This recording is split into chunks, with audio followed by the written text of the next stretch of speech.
हर हर महादेव। मेरे प्यारे साथियों, पिछली यात्राओं में शाक्तोपाय में हमने मन की, विचारों की और मंत्र की शक्ति को देखा। वो एक ऊंची उड़ान थी। वो उन लोगों के लिए था जो केवल सोचकर या देखकर सत्य को पा सकते हैं। लेकिन सच्चाई क्या है? क्या हम सब इतने समर्थ हैं?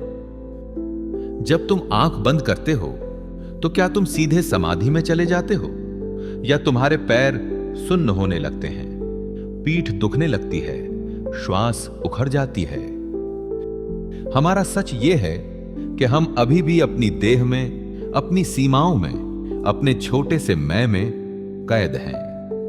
अब तक का मार्ग सूक्ष्म था, छलांग का था, पर हर साधक इतनी ऊंची छलांग नहीं लगा पाता। और यह कोई कमी नहीं है, ये ईमानदारी है। इसलिए शिव करुणा से एक और द्वार खोलते हैं, आणवोपाय। अणु का अर्थ है छोटा, सीमित, एक कण। ये उस साधक का मार्ग है जो खुद को एक छोटा सा जीव मानता है, जो देह में फंसा है, जो सीधे चैतन्य में नहीं ठहर पाता, पर जो अपने शरीर, अपनी सांस, अपनी क्रिया से शुरुआत करने को तैयार है। यहां साधना किसी विशेष क्षण तक सीमित नहीं रहती। ये उठने, चलने, बोलने, सांस लेने में उतर आती है। आणवोपाय कहता है, जहां तुम हो वहीं से शुरू करो। जिस शरीर को तुम बोझ समझते हो वही साधना का आधार बन सकता है। जिस श्वास को तुम अनदेखा करते हो वही तुम्हें केंद्र में ला सकती है। यह मार्ग कठिन नहीं, पर ईमानदारी मांगता है। यह धीरे चलता है, पर स्थिर चलता है। और जब साधक अपने जीवन की छोटी छोटी क्रियाओं में जागरूकता लाने लगता है, तब वही चित्त, वही ज्ञान, वही शरीर बंधन नहीं रहते, बल्कि मुक्ति की सीढ़ियां बन जाते हैं। अब इसी मार्ग पर हम आगे बढ़ेंगे, सादे शब्दों में, पर गहरी सच्चाइयों के साथ। अब आगे बढ़ने से पहले एक शब्द को बहुत ध्यान से समझना जरूरी है। वो शब्द है चित्त। चित्त केवल सोचने वाला मन नहीं है। चित्त वो पूरी भीतरी स्क्रीन है जिस पर तुम्हारा जीवन चल रहा है, जिस पर विचार आते हैं, स्मृतियां उभरती हैं, इच्छाएं बनती हैं, डर खड़े होते हैं, जिस पर बीता हुआ भी चलता है और आने वाला भी। चित्त वो जगह है जहां तुम अपने आप से लगातार बात करते रहते हो, बिना रुके, बिना थमे। जब तुम कहते हो मुझे अच्छा लग रहा है, मुझे गुस्सा आ रहा है, मैं उलझन में हूं, तो ये सब चित्त की ही गतिविधियां हैं। चित्त स्मृति भी है, कल्पना भी है, पहचान भी है, और सबसे बड़ी बात, चित्त वही है जिससे तुम कहते हो ये मैं हूं। यही शिव पहला सूत्र रखते हैं, आत्मा चित्तम, अर्थात आत्मा ही चित्त है। यह सूत्र सुनते ही भीतर हलचल होती है, क्योंकि अब तक हमने क्या माना था कि आत्मा कोई दूर की स्थिर दिव्य सत्ता है और चित्त केवल जीवन की भाग दौड़ में उलझा हुआ मन। हम कहते हैं यह तो सिर्फ मेरा मन है, आत्मा इससे अलग है। लेकिन शिव कहते हैं नहीं, जो तुम चित्त कहते हो वही आत्मा है, और जो आत्मा है वही चित्त बनकर प्रकट हो रही है। जरा ध्यान से समझो, चित्त कोई दुश्मन नहीं है, चित्त कोई बाधा नहीं है। चित्त वही चेतना है जो संकुचित होकर विचार बन गई है। वही शक्ति जब सीमित हुई, तब मैं और तुम का खेल शुरू हुआ। सोचो, जब तुम गहरी नींद में होते हो तब चित्त कहां होता है? और जब अचानक डर, इच्छा या स्मृति उठती है, तब आत्मा कहां चली जाती है? न आत्मा आती है न जाती है, बदलता सिर्फ उसका फैलाव है। वही चेतना जब फैली हुई होती है, तब तुम उसे आत्मा कहते हो, और वही चेतना जब सिकुड़कर विचारों, स्मृतियों और पहचानों में उलझ जाती है, तब वही चित्त बन जाती है। अंतर वस्तु का नहीं है, अंतर स्थिति का है। यह सूत्र तुम्हें एक बहुत बड़ा बोझ उतार देता है। अब तुम्हें चित्त को मारने की जरूरत नहीं, अब तुम्हें मन से लड़ने की जरूरत नहीं, क्योंकि जिससे तुम लड़ रहे थे वही तो तुम हो।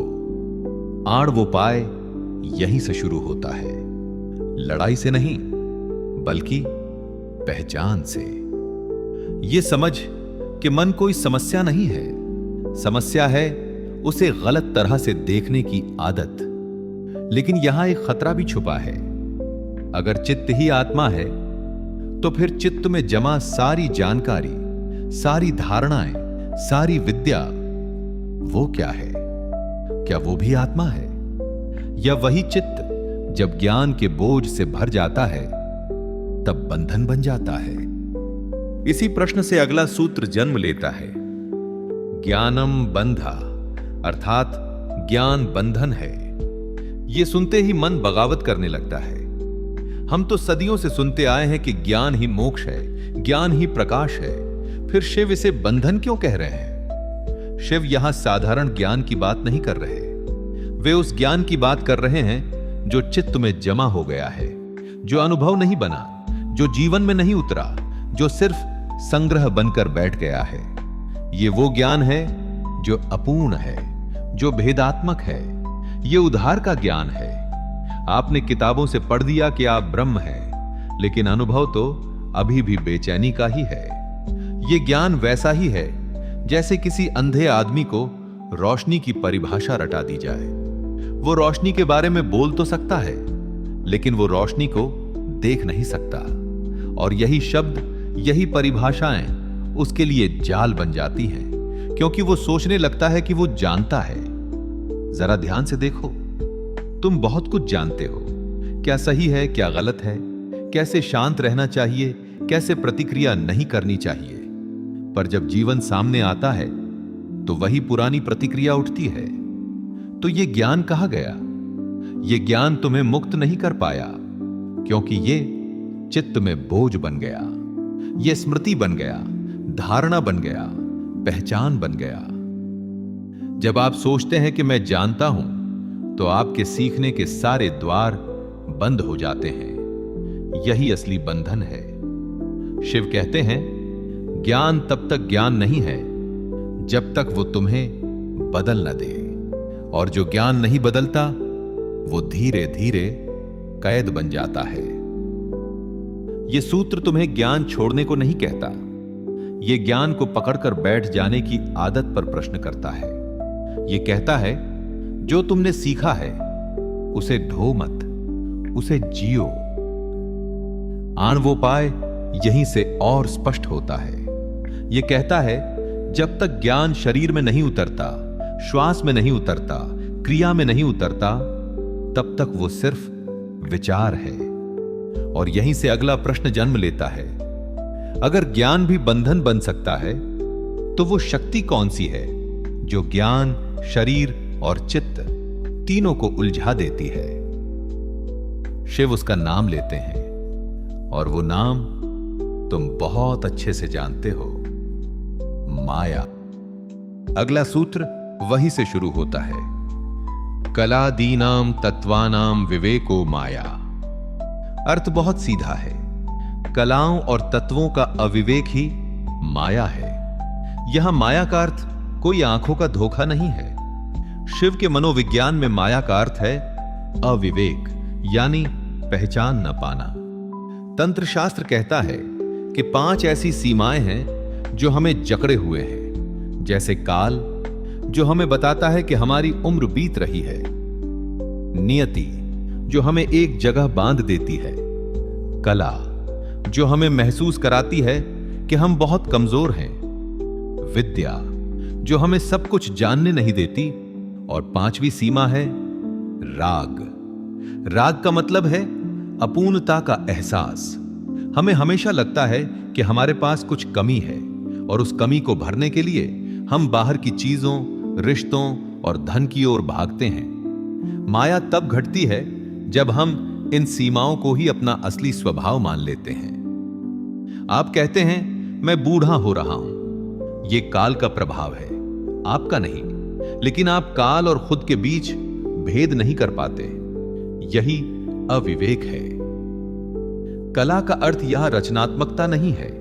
कला का अर्थ है चेतना की सीमित शक्तियां, देखना, सुनना, सोचना, इच्छा करना। ये सब कलाएं हैं। ये सब तत्व हैं जिनके माध्यम से आत्मा संसार में काम करती है। समस्या ये नहीं है कि ये कलाएं हैं। समस्या ये है कि हम इन्हें ही सब कुछ मान लेते हैं। चित्त सोचने के लिए है, पर जब वही सोच तुम्हें चलाने लगे तो वो माया बन जाती है। शरीर अनुभव करने के लिए है, पर जब वही अनुभव तुम्हारी पहचान बन जाए तो वो माया बन जाती है। यह सूत्र बहुत धीरे से कहता है, गलती तत्वों में नहीं है, गलती उनके अविवेक में है। आणवोपाय यहीं से और व्यावहारिक हो जाता है। अब बात केवल समझ की नहीं रहती, अब बात अभ्यास की होती है।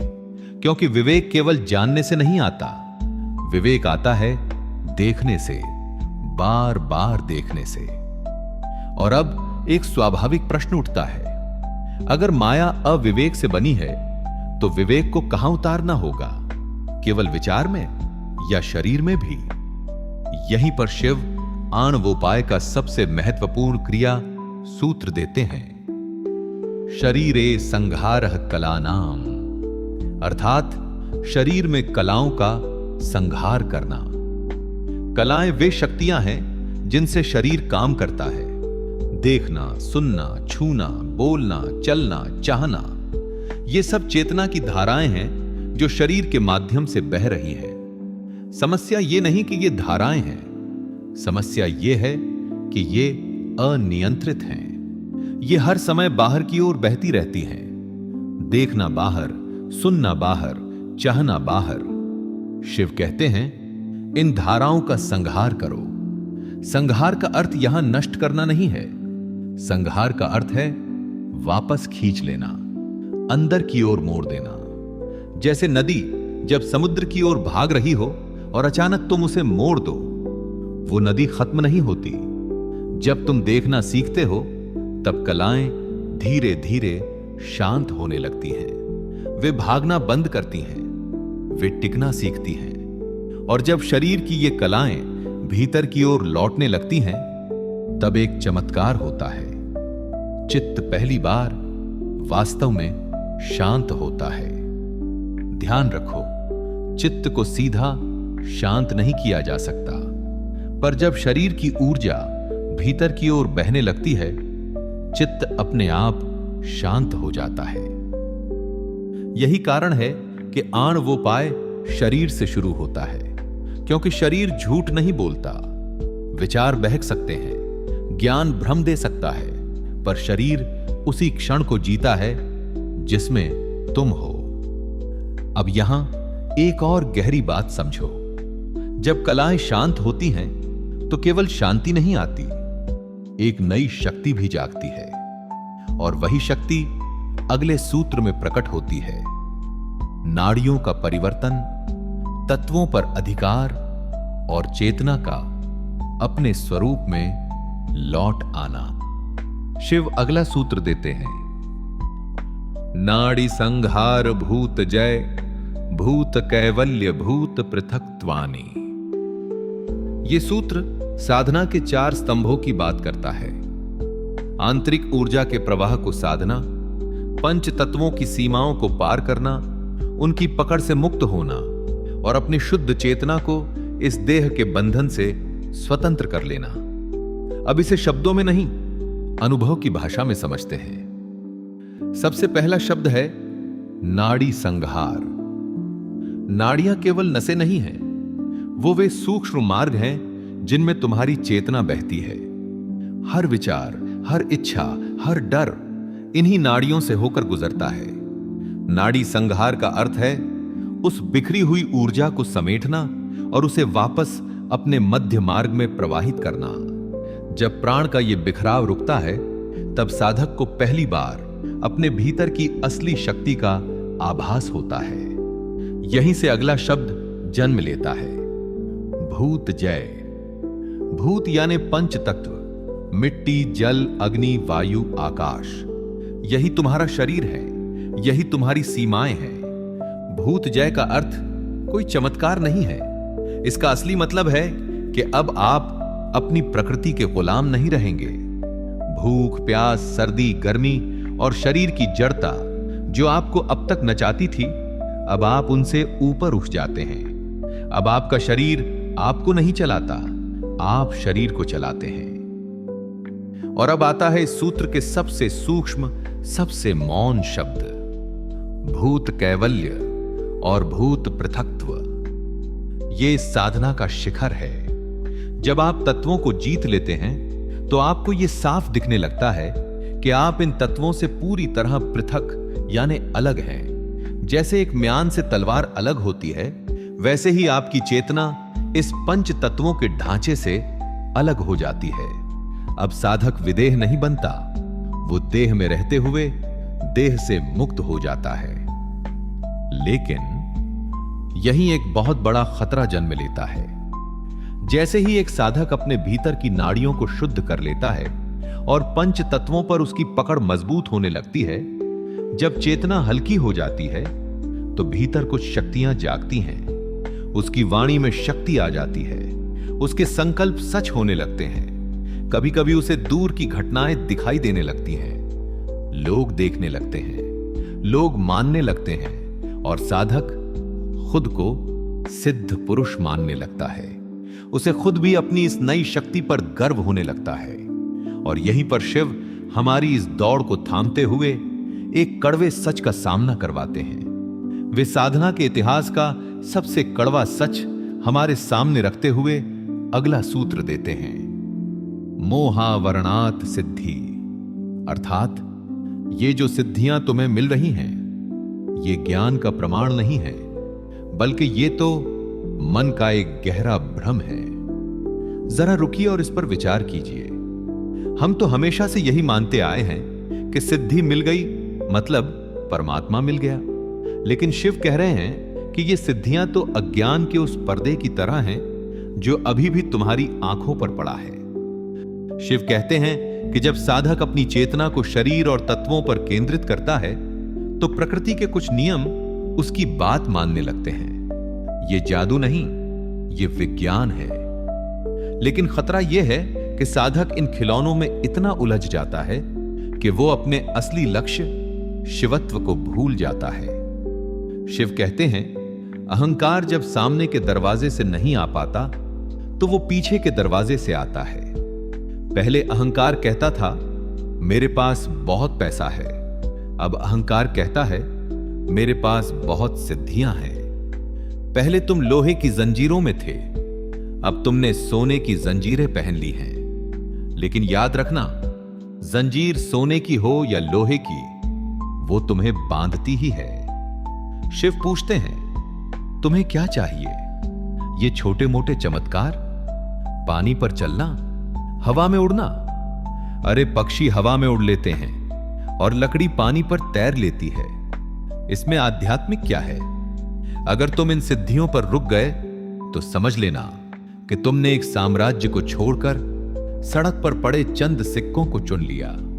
तुमने अनंत को छोड़कर सीमित को चुन लिया। मोहावरणात् सिद्धि का अर्थ है कि ये सिद्धियां एक पर्दा है जो तुम्हें सत्य को देखने नहीं देती। ये तुम्हें फिर से कर्ता बना देती हैं, और जब तक तुम कर्ता हो तुम मुक्त नहीं हो सकते। तो फिर एक सच्चा साधक क्या करे? जब ये शक्तियां उसके द्वार पर खड़ी हो जाएं, तो वो उनसे कैसे निपटे? क्या वो उनसे लड़े या उन्हें छोड़ दे? शिव अगले और अंतिम सूत्र में उस महाविजय का रास्ता दिखाते हैं जहां साधक इन सिद्धियों को ठोकर मारकर परम पद को पा लेता है। क्योंकि यहां शिव को एक बात बहुत साफ दिखाई दे रही है। वे जानते हैं जो साधक यहां तक पहुंच गया है, जो नाड़ियों को साध चुका है, जो तत्वों से मुक्त हो चुका है, जो मोह के आवरण को भी पहचान चुका है, उसके लिए अब सबसे बड़ा खतरा बाहर नहीं है, सबसे बड़ा खतरा अब भीतर है। वो खतरा है सिद्धि में अटक जाना। इसीलिए शिव अंतिम सूत्र देते हैं, मोह जयादनंता भोगात सहज विद्या जया। अर्थात मोह पर विजय पाने से उस सहज विद्या की जय होती है जो अनंत आनंद से भरी है।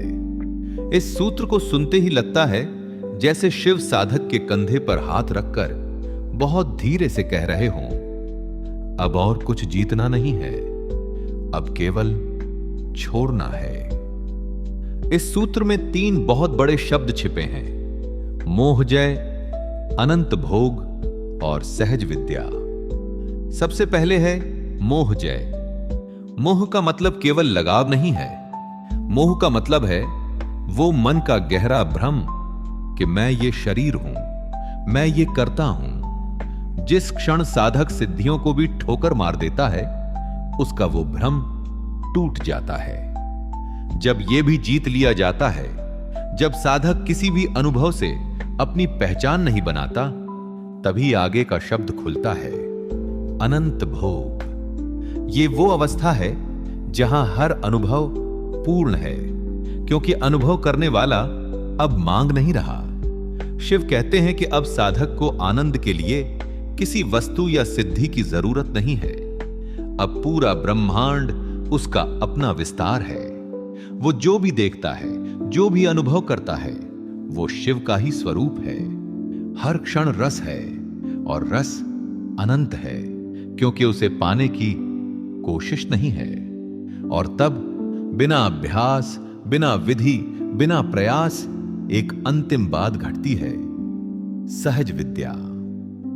शिव कहते हैं कि जो प्रयास से मिले वो संसार, और जो सहज हो जाए वो परमात्मा। अब तक आप मंत्र जप रहे थे, श्वास साध रहे थे, नाड़ियों को शुद्ध कर रहे थे, ये सब प्रयास था। लेकिन इस अंतिम मोड़ पर पहुंचकर सब प्रयास गिर जाते हैं। अब ज्ञान कोई बोझ नहीं है। अब ज्ञान आपका स्वभाव बन गया है। अब आपको याद नहीं करना पड़ता कि मैं शिव हूं। आप बस शिव हो जाते हैं। यही वो महाविजय है जहां कोई विजेता नहीं बचता।